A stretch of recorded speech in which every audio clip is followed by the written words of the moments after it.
Hello friends, and welcome to The Hanged Man in the Moon. If this is your first time here, welcome. Thank you for coming. I'm pleased to meet you. If you've been here before, thank you for returning. I'm truly honored. Friends, if you are a returning visitor, you certainly know that this is my series in which I use tarot and oracle cards to help me explore topics related to living the intentional life.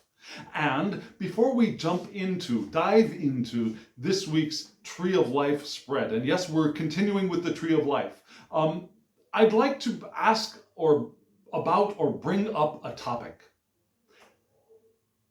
What are limiting beliefs?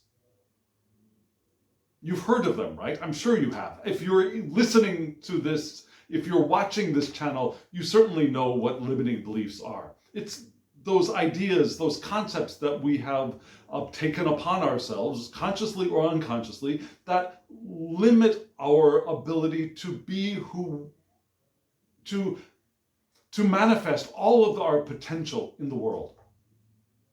We have an infinite amount of potential, and we have beliefs which limit our expression of those potentials.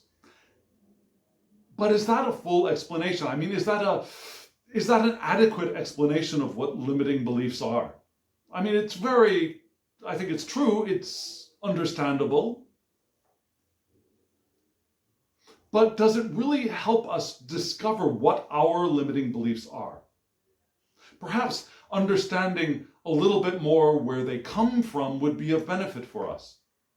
Because some of them are very personal to each individual, right? We are told when we're young, perhaps. Usually we pick up most of our limiting beliefs when we're young and we're impressionable and we're being taught about who we can be and what we can be and who we can love, right? And we're told that we cannot do certain things. A teacher might say, well, you're not an artist, or you can't sing, or you're not good at sports, or you can't whatever, fill in the blank. Or it could be our parents, a relative who just just casually drops a comment that you're not very smart, are you? Or if only you were prettier or more handsome. Yeah, or you were so much cuter when you were a baby. These things, we hear them and we process them, and a lot of them turn into limiting beliefs, right? Or we have experiences in the world. We try to do something and we give ourselves the belief. It's not only other people. Some of our limiting beliefs are completely self-created. We try to paint something, we look at it, we don't like what we see, we tear it up and we say, I'm never going to paint again. Imagining that Leonardo da Vinci or Picasso, the first time they picked up any kind of art implement, created the Mona Lisa or the Statue of David. My references might be a little bit skewed, but you know what I mean. So some of them are self-created. Some of them are things that we've absorbed personally from the environment, from people telling us or showing us that we, as opposed to other people, cannot do or be certain things. Some of them are more communal, right? We learn through society that there are certain things we cannot do, certain things we cannot be, certain ideas or people we cannot support. And those communal beliefs depend on the community we associate with, right? For example, a society in, for example, Saudi Arabia. That's just the thing that came off the top of my head. Saudi Arabia. The society in Saudi Arabia will have certain limiting beliefs about who certain people can be and what certain people can do, etc. But that has no effect, almost no effect on me directly, on my limiting beliefs.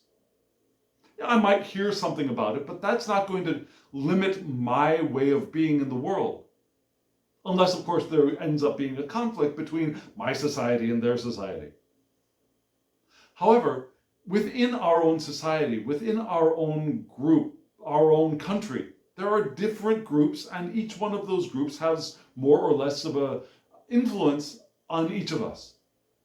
If I were brought up in a fundamentalist Christian society, the beliefs that are limiting beliefs that are created by the liberals in Berkeley. If my fundamentalist Christian society was, for example, I'm just going to pick out of a hat, Tennessee. So in Tennessee, those people's beliefs and ideas are not going to have a big effect on me directly. I'll hear about them and I'll have a reaction, but they're not going to change what I think I can be or do in the world. However, my community's ideas about what I can think, what I can believe, what I can support, what I cannot support, are going to affect me. The same is true for those people who grew up in very liberal Berkeley, California. It's not only conservative fundamentalists that have limiting beliefs imposed upon them by society. Very liberal societies have limiting beliefs about what we can do, what we can be, what we can support, that we integrate within ourselves whether we're aware of them or not. There are certain things we are allowed to talk about and certain things we are restricted from talking about or supporting. If I were to perhaps pipe up in the middle of a whole Earth Day on my university, Davis, California, place I love. I went to undergraduate there, and we had Whole Earth Day. And on Whole Earth Day, a lot of people pull out their marijuana, even when it was illegal. They pulled out marijuana and smoked it in the bushes, and it was a very, very hippie-like atmosphere. So if I were to stand up in the middle of that very, very hippie-like atmosphere and say that I believe that the Bible is a literal transcription of exactly what happened in history, my society would turn on me and start rejecting me. And so I would know that even if I might hold that belief in my heart, my system would be telling me that I am not allowed to express that. I'm not saying that those are my beliefs, but there are, and maybe you're thinking, well, of course not, that's just wrong. But still, we're not able to pursue those ideas to come to the conclusions that are either that they are right or they are wrong for ourselves, because we're not able to express our ideas, because we know there would be a lot of pushback on those ideas. And so we repress those ideas, and then they become monsters. Does that make sense? So we all have limiting beliefs, and almost all of us are unaware of the extent to which our limiting beliefs are affecting how we are expressing ourselves and how we are manifesting ourselves in the world, and how much we are able to have full access to the powerful course of intention, to the powerful current of intention. Our limiting beliefs cut us off from our potentials, our potentially very intentional lives. Yeah, that works, doesn't it? So, why am I bringing this up? Well, I think this is going to be a key element in this week's spread. So, what are we doing? Well, if you are a returning visitor, you know that there is this complex, intricate tree of life spread that we're about to dive into together for this week. And if you have not seen this spread, I'll put a card up here for you to hop over and watch, if you want, a video that explains just the spread and how it works, the dynamics and the pieces and how they fit together using just one deck. So if you want that explanation, there's that card to go over and look at the spread. And then you can come back and watch this. Now, if you are a returning visitor, you know that this is a two-part video. In part one, I'm going to look at, well, first we'll very, very briefly look at the whole spread, and then we'll very quickly break it apart into the first upward pointing triangle, the supernal triangle, and then we'll look at the first downward pointing triangle, the ethical triangle, or the emotional triangle. And then we'll stop. And then in part two, we'll pick up with the second downward pointing triangle, the ethical triangle, or the psychological triangle. And then we'll read the entire spread in three different ways: the mother pillar, the father pillar, and the lightning path. Okay? Now, there are also other ways to read this spread, but that's as far as we're going to go this week. So, friends, here we go. First, I will show you the entire spread in one glance. Here it is.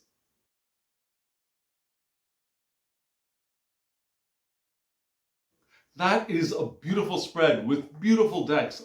Don't you think? I think so. And almost all of them are still available at the time of this filming. So, if you are interested in what the names of the decks are and who created them, at the end of this video there will be a short clip giving you that information. Also, in the description box below, there are links for you to go and check out the decks that are still available and perhaps purchase one or all of them. I highly recommend all of them for yourself. And there is one deck that is out of print. It's not too difficult to find. And the information is at the end of this video, but you're going to have to go and search it out, search for it on eBay. That's how we say it in English. Search for it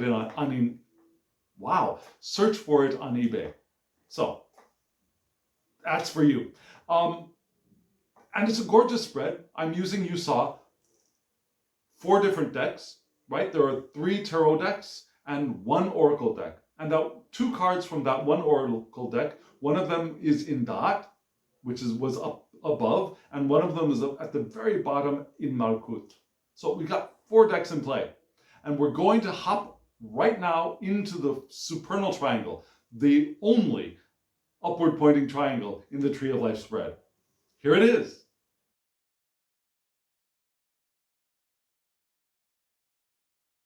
So that was the supernal triangle. And you saw 2 decks there.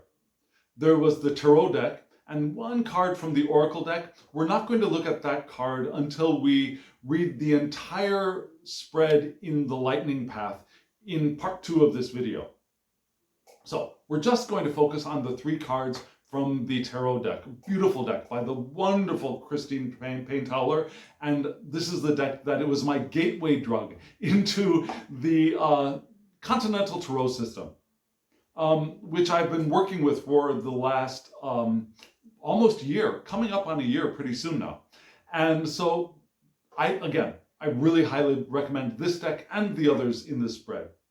You saw, starting at Kether, at the very top, we had the 9 of Wands, a card that has just been showing up nonstop for the last few weeks. In fact, when this card showed up right out of the gate, the first card I pulled, I thought, oh no, should I just shuffle and start over again? I had that momentary sense of disappointment of, oh my God, another 9 of Wands from this deck? What the heck? I must be doing something wrong. But then no, I continued with the spread and now realized that no, this is right. This is appropriate. This is correct. So we had in Kether, the 9 of Wands, upright. And then in Hokmah, we had the Devil card in reverse. You saw that, right? And then over in Binah, we had the Ace of Wands upright. And yeah, maybe that upright Ace of Wands is what made me think, okay, let's keep going with this spread. But so those are the first 3 cards.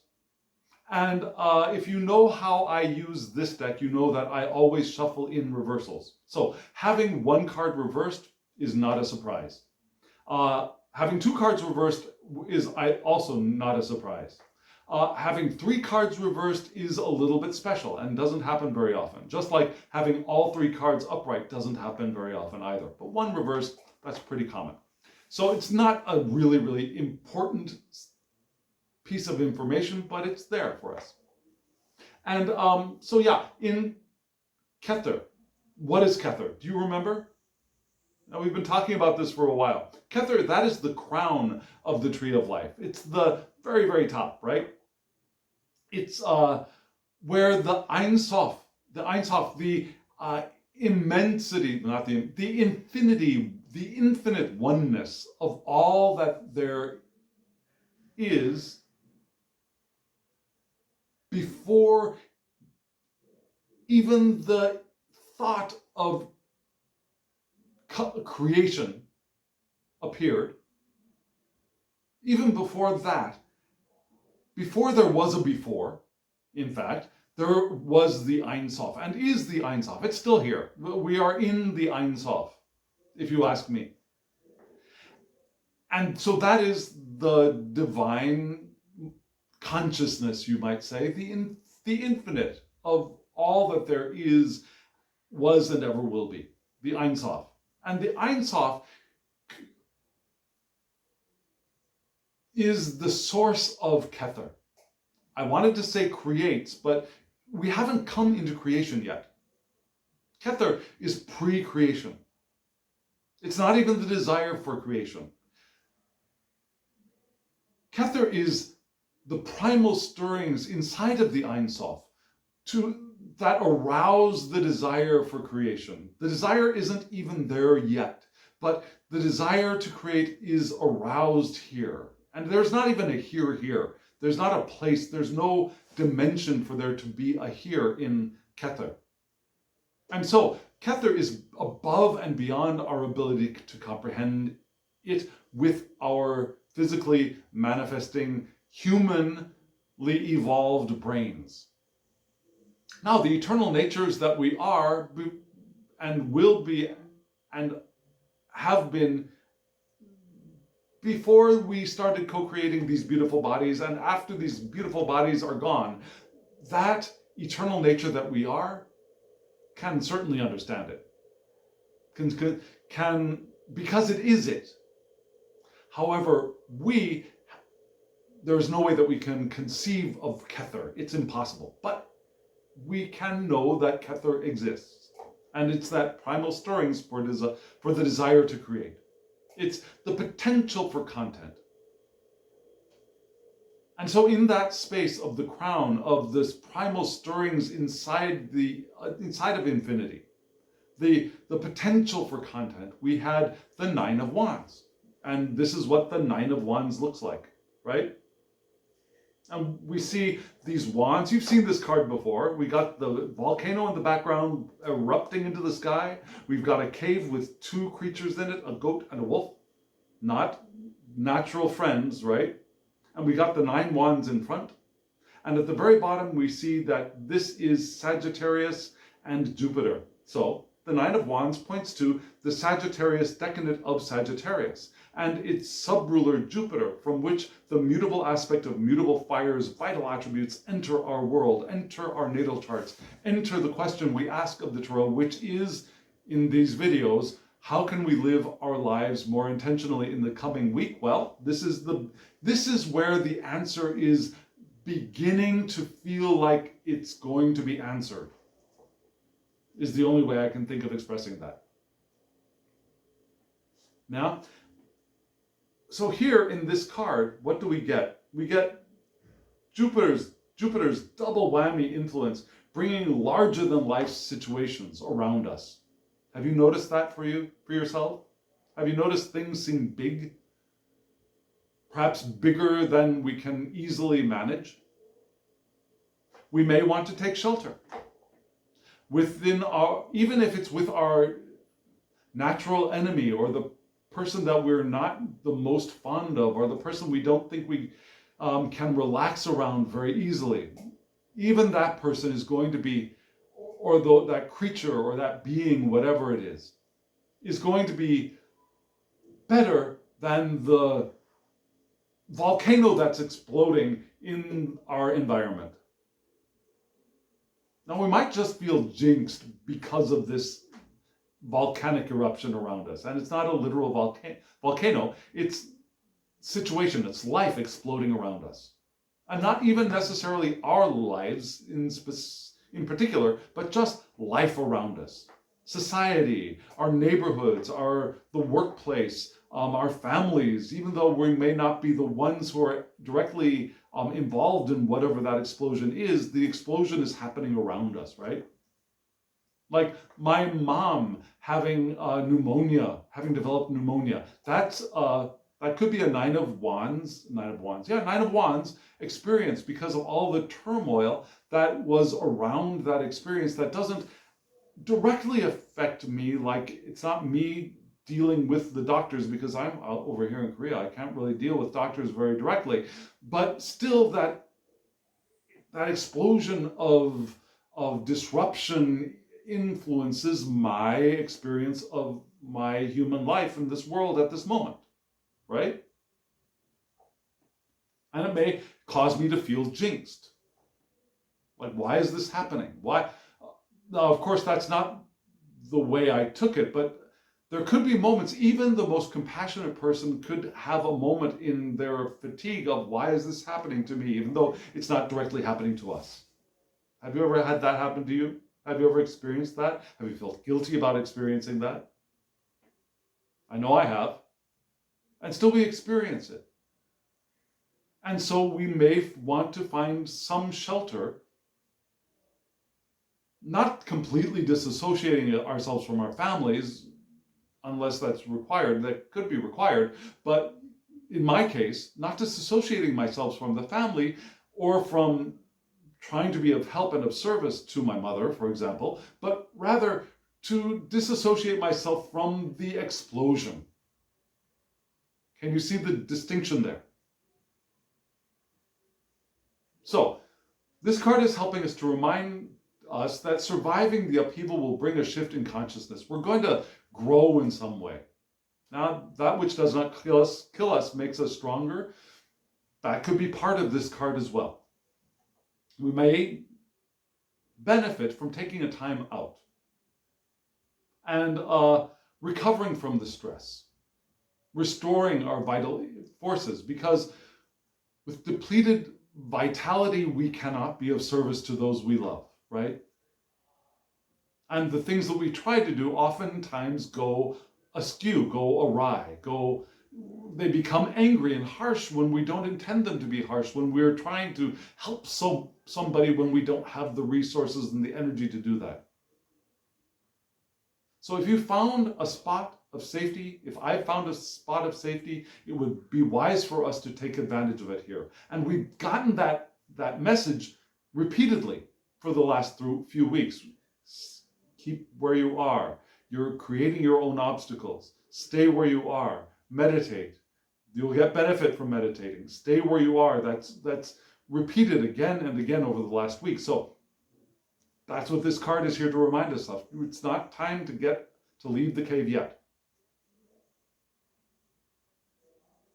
And that moves us right into Chokmah. And what is Chokmah? Chokmah, that is where the energy begins to flow, the idea, the concept, the desire begins to flow into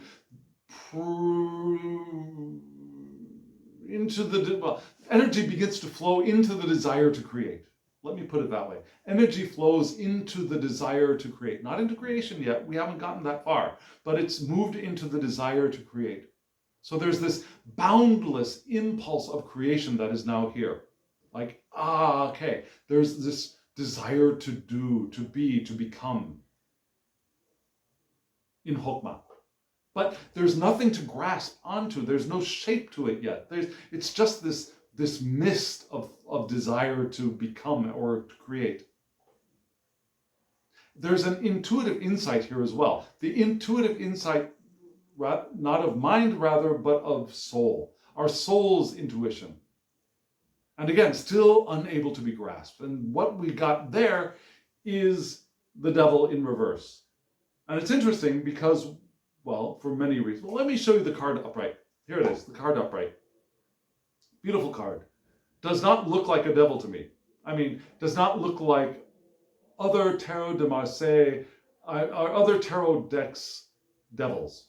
Whether it be a Tarot de Marseille, or a deck drawn by Pamela Coleman Smith, or any of the iterations of that, or even the decks drawn by Lady Frida Harris for Aleister Crowley. Now those devils are all, they're different, but this devil looks very much like a Hindu god to me. Though it isn't a Hindu god by any means, it reminds me of a Hindu god in a sense. There's that after scent of a Hindu god having passed through in this card to me. But what we have here is a divine androgen, both male and female, both water and fire. You can notice that the figure up and top yeah, has these two spouts, one spout that leads to fire, one spout that leads to water. You can see water on this side, fire on this side, right? And below this divine looking figure with this fan of peacock feathers above their heads, and there is very appropriate here because we have two figures joined into one, right? At the bottom there are two figures of differently manifesting human forms. One of them is an elderly female manifesting form, and one of them is apparently an elderly male manifesting form, and they're come together in a divine union of male and female, with the sun between them, right around their solar plexus and sacral chakras, for perhaps sexuality. Now the male skin looks a little bit darker and the female skin looks a little bit lighter. So we've got that kind of yin-yang. Interestingly, generally in the East, the yang energy is generally considered male, and that's the white one. And the yin energy, generally considered female, is the dark one. But here we have them interchanged. Not a problem. Wonderful, perfect, excellent as it is. But you get that sense of both the duality of in the skin tone as well. Just a lovely card. We have the verdant grass and plants in the background. Lovely. The divine triangle at the top, right in front of the peacock feathers. But we got, and the wings, I mean, there's so much detail in this card. Don't want to spend the time on all of that right now. What I'd like to spend the time on is, if you notice, that this is also Sagittarius. Yeah, this card also points to Sagittarius, which is the domicile of course, Jupiter, from which these mutable fire vital attributes enter our world. Yeah, and because this is card 15, it's also related to the Hebrew letter Samek. And Samek looks like an Ouroboros. It looks like a circle a little bit. It looks like a ring. It could be a wedding ring. It could be a support or a prop. It could be a fish, but it could also be, like I said, the Ouroboros or a wedding ring. It could be bands. Now, bands like the wedding bands, not band like a ring, but wedding bands, the joining of things as well, could be signified here. In the runes, Rune 15 is Argiz, and Argiz looks kind of like a fork with three tines. A little bit like, not exactly a trident because it's not that U-shape with the central thing. It looks more like a three-branched tree. And it's the rune of the elk or horned deity, which seems really perfect for the devil card, right? But interestingly, for that tradition, that horned deity is not evil, but rather is protection, openness, happiness, life force, vital forces, libido perhaps, in all of its senses combined. Yeah, the Freudian sense, the Jungian sense, and the Adler sense of libido, which could be sexuality, which could be life force, which could be power. All of those aspects of libido are possible there, and we got that sun right down there where libido, we would often say, resides in the body. Interestingly. So we've got those attributes to this card, but it's in reverse, right? So what does that mean? Our libido is blocked? I want to say C word blocked, but I don't think that's what it's pointing to. In the guidebook, it says that this card points to, in reverse, the potential for self-centeredness, narcissism. And I think we've totally misunderstood Narcissus, but that's another story entirely. If you want to know what I think about Narcissus, let me know in the comments below. So, narcissism, hubris, which inflates us to the degree that we lose touch with reality. Yeah, that could be part of this card in reverse, and it's possible. Maybe that's why we want to shelter in place, because we're not grounded, we're not centered, we've inflated ourselves. Possible, but I think there are other meanings that are more appropriate for this particular spread. What could they be? Well, this card could also indicate those taboos against straying beyond social bounds. Yeah, the taboos against being who we want to be. Those taboos which prevent our self-fulfillment. Yeah, from realizing our deepest and darkest capacities. And some of those, our deepest, darkest desires, are beneficial for us. And they're dark not because they're evil, but they're dark because we're afraid of them. Now, yes, there are things that are actually... I don't think evil is a noun, but an action. And there are actions which we can label as evil. Those which are of detriment to ourselves and others. Those which cause injury, harm, either physical, psychological, or spiritual, or emotional, to others. That's interesting. Those are the four suits, right? Right? Yeah? Physical, the pentacles, the discs, the coins. Emotional, the cups. Spiritual, the wands perhaps. And psychological, the swords. So anyways, yeah, we don't want to do anything that will damage others or ourselves in any of those areas. Those things that we would consider to be immoral, unethical. But there are other things which we have kept in the dark, other desires which we have kept in the dark that would not be harmful to others, but we think are unacceptable. Just like being gay would have been much more unacceptable 30 years ago or 50 years ago, and still is unacceptable in many places right now. When that doesn't actually hurt anybody else, right? I think hopefully those of you who are watching this channel know that being gay does not hurt anybody else. It's not immoral, it's not unethical, it's not an evil thing, right? However, it can become something that is repressed into the dark, and it can become one of those dark desires. So that's just, I think, an easily understood example of what this could point to. Not that I'm saying, of course, that everybody is gay. That's not what I'm saying, of course. But there are desires and there are capacities that are in the dark and that are repressed that this card could be pointing to. So, another direction that we can take this card in reverse is looking into our inborn, innate natures, our God-given, natural, innocent characteristics which have yet to be tapped. Just like Sophia, when Sophia has come down into the earth and has immersed herself, Sophia, Lady Wisdom, the feminine aspect of God, which creates the physical universe, that Sophia, that oh my gosh, the word is gone from me. Shakima. Anyways, the word has escaped me, but let's stick with Sophia.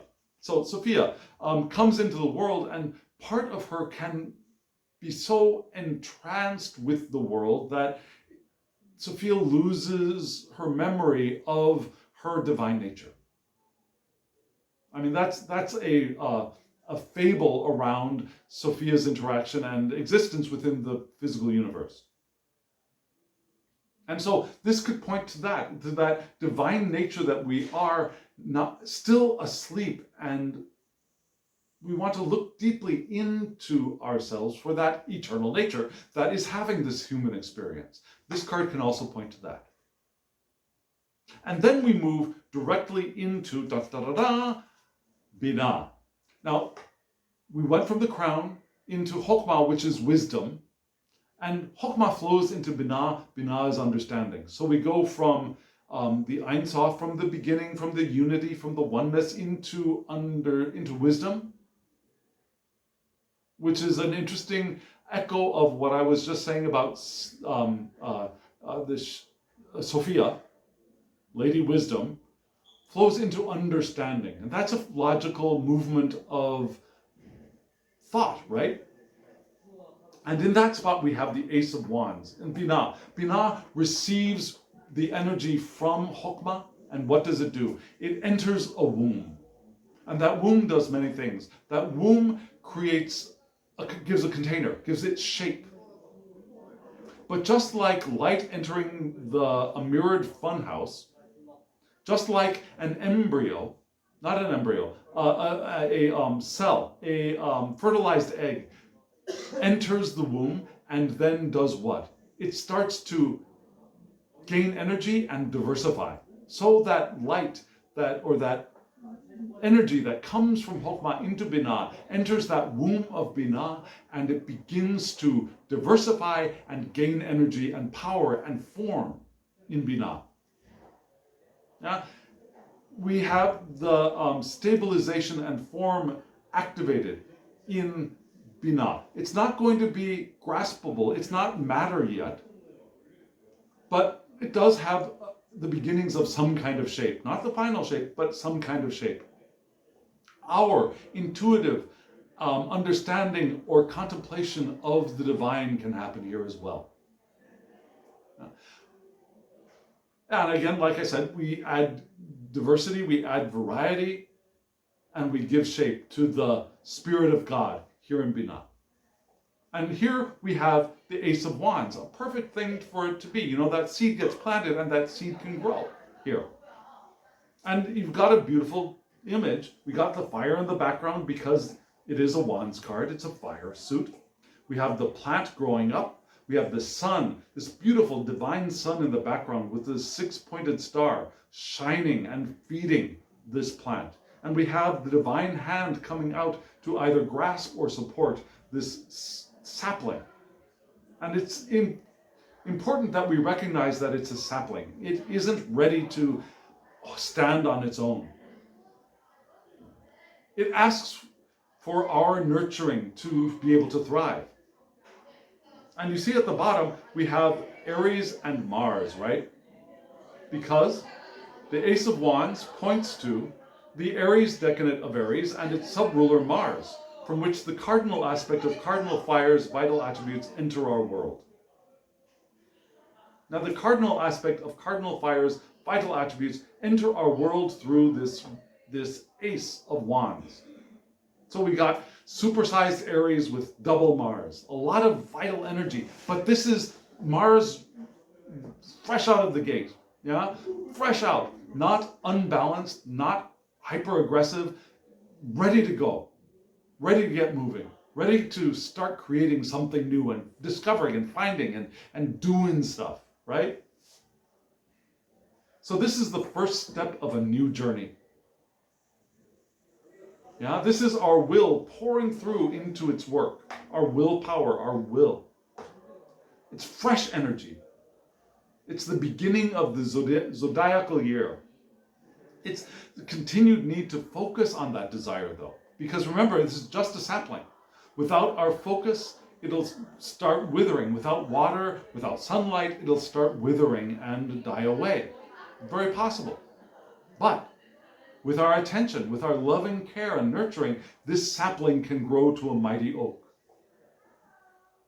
So we continue to need to focus our desire, to make plans, to clear obstacles. Now, weeds can also sprout up around this little sapling and sap its life, its nutrients, and it will die, right? So we clear away our obstacles, clear away the weeds, and we empower ourselves.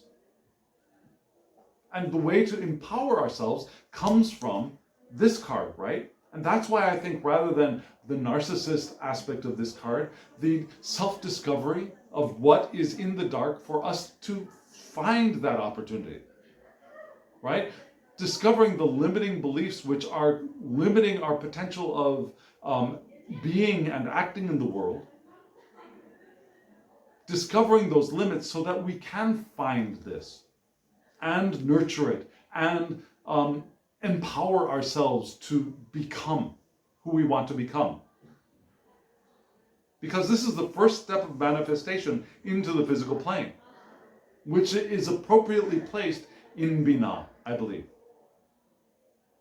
Because from absolute potential, we can move into the initial movement to the kinetic state, which would move into that next Sephira, which we'll be moving into in just a moment. Right? There's, no matter our age, no matter our experience, there are still untapped potentials for us. For you, for me, for your aunt, for your grandparent, if they're still alive. We all have untapped potential. And this card is pointing to our ability to tap into it. Mars is focused and still balanced here. And we can keep that balance if we give it attention. We clear away, again, the weeds that could possibly sprout up around it. Does that make sense? So we've got a very interesting and important triangle here, right? We started off again with Hokmah at the very, very top, with Kether at the very, very top saying, stay where you are. Even if things are blowing up around us, stay where you are. And while we stay where we are, we want to plumb our depths. Find out who we are. Find out where we have limited ourselves. Find out where we have allowed ourselves to be limited by others. And in that self-exploration, we can discover the seed which has already been planted and has already been starting to sprout. And we can, okay, we acknowledge that. We celebrate that.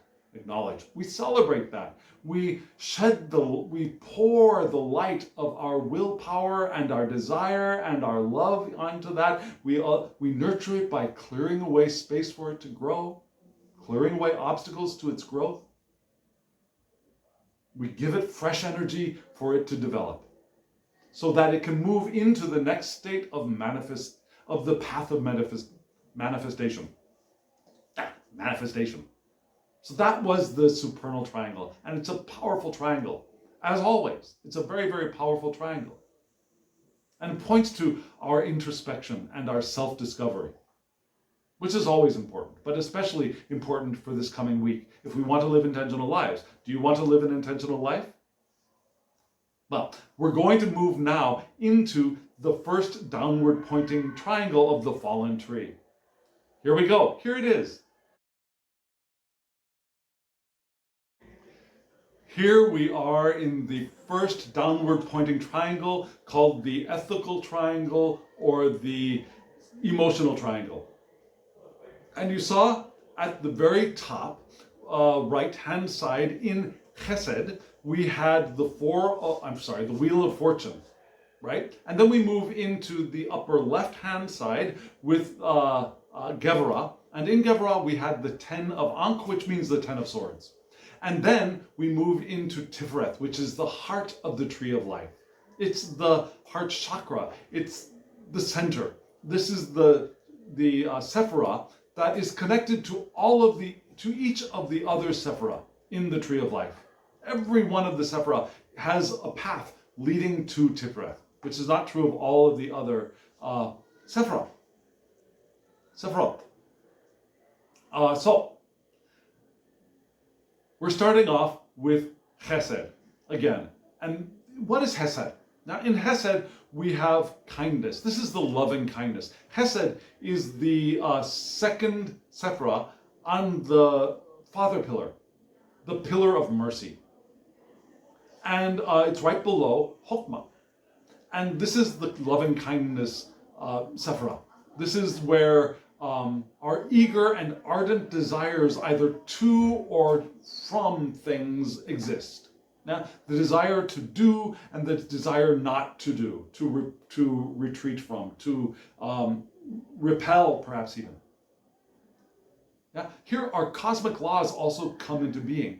Archetypes of creation exist here in the loving kindness Sephira. Truth, love, goodness, joy, gratitude, well-being, also peace, fairness, order, justice. All of those things exist here in that archetypal form in Chesed. We're beginning to move into creation, and here is where our archetypes begin to manifest so that they can start coalescing symbols around them in a Jungian kind of understanding of archetype. And so, in that spot, we had, again, the Wheel of Fortune. And the Wheel of Fortune is this one. Beautiful card. And instead of having a real, a wheel like like a wagon wheel, which a lot of our wheels of fortune look like to me. Yeah, this woman at the bottom, a female, I think it's a female presenting person, is holding up a sphere instead of a wheel. And in that sphere we have all of the zodiacal symbols, right? Do you see them there? It's a gorgeous card, an interesting card. And because the Wheel of Fortune is the 10th card, it is associated with the 10th letter of the Hebrew alphabet, which is, which is Yod. Yeah, Yod, which means arm or hand, maybe arm or hand of God. Yeah, the hand of God that turns the wheels of fortune, right? Could also be continuity. And as it is number 10, it can also be completion and order. All from that little itty bitty squiggle of a Yod. Right? Now in runes, it means now, it is the rune of Nautis, which is almost, I don't know, is it the opposite? Well, it's a little bit of a dark rune. Yeah? It's the rune for need. The feeling needy, kind of like a 5 of Pentacles in the Rider-Waite-Smith, in the Smith-Waite decks, that need, that desperation. It could also be duty, which isn't so bad. It could be restraint and the need for patience as well. So it's a bit of a challenging rune. So we got that idea of the hand of God which turns the wheel. We also have that need that we can feel when we are in the bottom, at the bottom perhaps, and the need for patience, so knowing that the wheel will continue turning and things will get better, or they'll get worse. All of those ideas seem to be bouncing around the rune and the Hebrew letter for me. And in this deck, this card indicates what? It indicates change of fortune. Not surprising. Patience will be rewarded. Certainly. New conditions require stability. Unexpected events occur and breaking of an old tie is possible here. So change, right? Unexpected events, being patient will be rewarded here. Also, we're told that a strong will defeat the negativity and the dark before the dawn. Now, our willpower is what's going to carry us through in this card. We want to disguard ourselves against a discordant environment. We want to maintain our equilibrium. We want to be alert for opportunities as well. And remember, we just came from a card of opportunity, right? A card, the Ace of Wands. So we want to be alert for those things, to have our mind and our attention placed on those things here as well. And we want to face change with courage. Our courage, our patience is going to be rewarded in this card. And yet we want to be careful not to let our environment knock us around, kind of like that 9 of Wands in Kether, right? So very, This is how we're able to be loving kindness in the world, is by doing these things, by being patient, by not letting circumstances knock us around, by recognizing good from evil, by recognizing opportunities, and also being able to feed those opportunities, and being able to not allow negativity to have a strong influence on us. All right here is packed in this card in Hesed, in our loving kindness, which flows into Gevurah. Gevurah, what is Gevurah? Gevurah is the card, total tarot boy, is the Sephirah of judgment and limitation. Now we go from loving kindness to this broad, effusive wonderfulness of archetypes and cosmic laws of wonderfulness and order and fairness. And that is wonderful, but without any limitation, without any boundaries. It's just too expansive and can just pour all over the place and have no form, have no structure, have no substance. And we get that in Gevurah, with judgment and limitations and boundaries and borders and yes, this and not that is all part of Gevurah. Now, but Gevurah also puts motion to the ideas we receive from Chesed. Yeah, those wonderful things of truth and love and goodness, they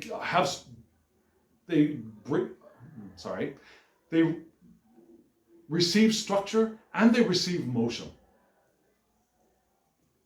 Because Gevurah acts in concert with Hesed to begin shaping reality. If they begin shaping the form of reality, we get a lump of clay from Binah and we begin to mold it into what it will become when it is manifested.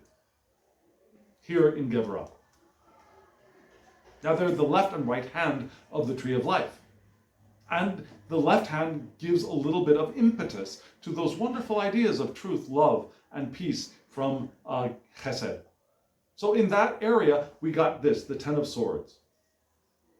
Beautifully drawn, very Pippi card, Pippi long-stocking card, a Pippish card. And this card is associated again with Aquarius, which is the domicile of Saturn, from which fixed air's vital attributes enter our world. Yeah, that Aquarian move forward. Yeah, a little bit emotionally restrained, a little bit detached, but moving forward. We get wisdom from occult studies in this card, according to the guidebook for this deck, which is interesting. But we also have the giving and receiving of things. Reciprocity. Reciprocity is the word. Also inventiveness brings financial gain. Inventiveness, the inventiveness of an Aquarian. We might want to change our viewpoints here. Now we're ready to move on from the 10 to the new cycle. We can be benefited by the people we associate with. Yeah, Aquarians are very friendly and affable people. People get along with them well, even though they seem a little bit emotionally cool, a little bit aloof. Still, they're kind and they're gentle and they're nice to be around. So we want to gather and direct our energies and new methods to be able to put form into what we're receiving from those wonderful things we got from the Wheel of Fortune. Now, another thing, I don't know if this is going to mean anything to you. According to the guidebook, this is also an indicator of unexpected travel. But that travel doesn't have to be physical travel. It could be mental travel. We go into new areas of our experience in the world and our understanding of self. So that unexpected travel could be that unexpected travel of the devil reversed, of moving within to discover what lies in those depths. Yeah? So we've got those things of inventiveness, the Aquarian attributes of moving forward, being a little bit cool, but being affable and benefiting from those we're working with, and also being of benefit to them.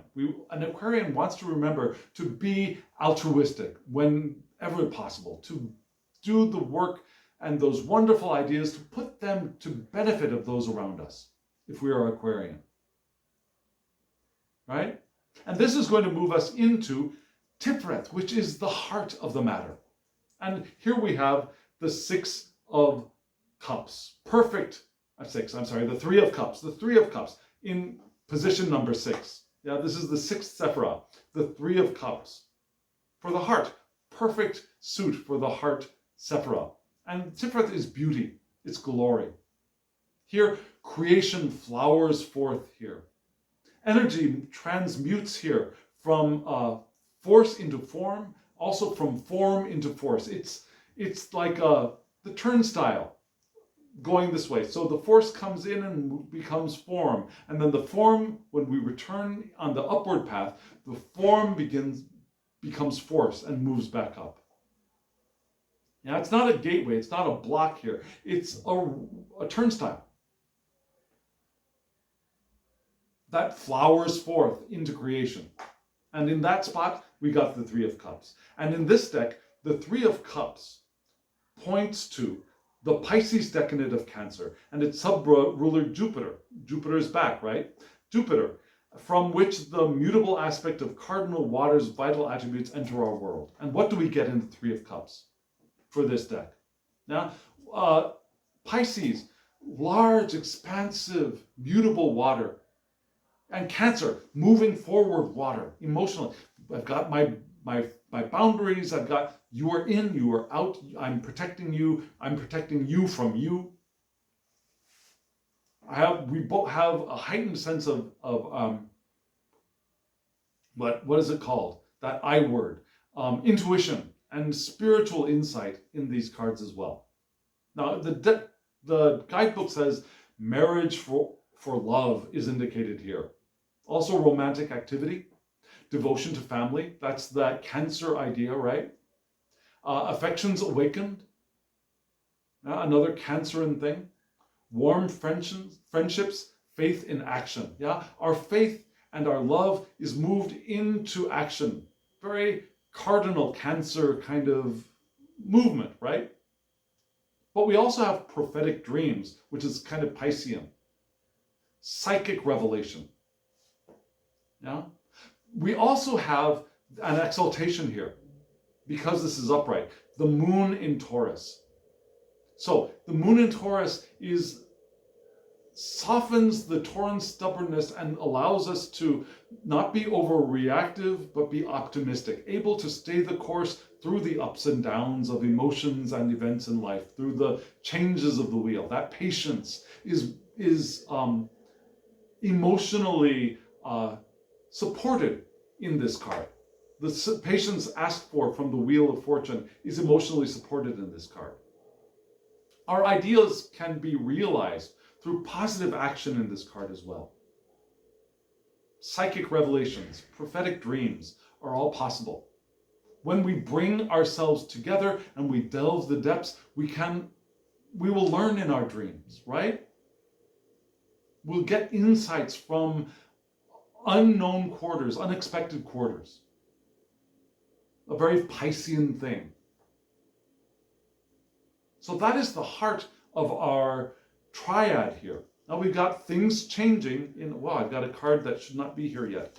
Now we got things changing in the Wheel of Fortune and wanting patience. We've got in the Ten of Ankh, yes, and the way we limit that is by being Aquarian, being a little bit detached, moving forward, having good relationships with other people, being inventive, looking to the future, learning from the past, gathering and directing our energies, and those two meet in the center with our love.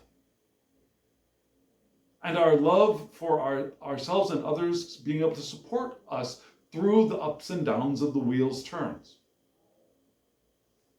And getting information, psychic information and insights from dreams, from the environment, from synchronicities, whatever.